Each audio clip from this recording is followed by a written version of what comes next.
ఎప్పుడైనా టీచర్ గురించి ఇంటికి వచ్చి ఒక కంప్లైంట్ ఇస్తే పేలిపోవాలి వెంటనే టీచర్ గురించి చెప్పొద్దని. మీకు నచ్చచ్చు నచ్చకపోవచ్చు, విద్యా వ్యవస్థ బాగుండాలన్నా పిల్లలు బాగా పెరగాలన్నా ఇది ఒక్కటే మార్గం. టీచర్ మీద కంప్లైంట్ చెప్పనివద్దు, అసలు చెప్పొద్దు, నోరు మూసుకొని చదువుకో అంతే.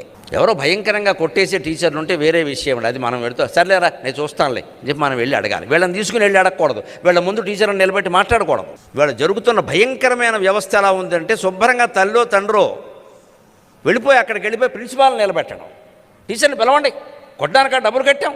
ఇలా మా నాన్న మా అమ్మ మాట్లాడకపోవడం వల్ల ఇవాళ ఇన్ని వేల మంది ముందు నేను మాట్లాడగలుగుతున్నాను. నమస్కారం మీకు అందరికీ, నమస్కారం.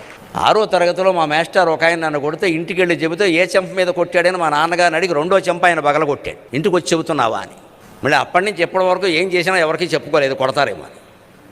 తండ్రి ఇచ్చిన ట్రైనింగ్ అటువంటిది. టీచర్ మీద నేరం చెబుతున్నావు నువ్వు, ఇది శతకం. నచ్చదు, ఇవాళ అసలే నచ్చదు చాలామందికి. ఆ టీచర్లు ఏమన్నా గొప్పవాళ్ళే ఖచ్చితంగా. మనం వీడికి నేర్పాలంటే పిల్లాడికి ఖచ్చితంగా, మన పిల్లడదే తప్పది. ఆచార్యునికి ఎదిరింపకు, టీచర్కి ఎదురు చెప్పొద్దు, లేకపోతే వ్యవస్థ నడవదండి.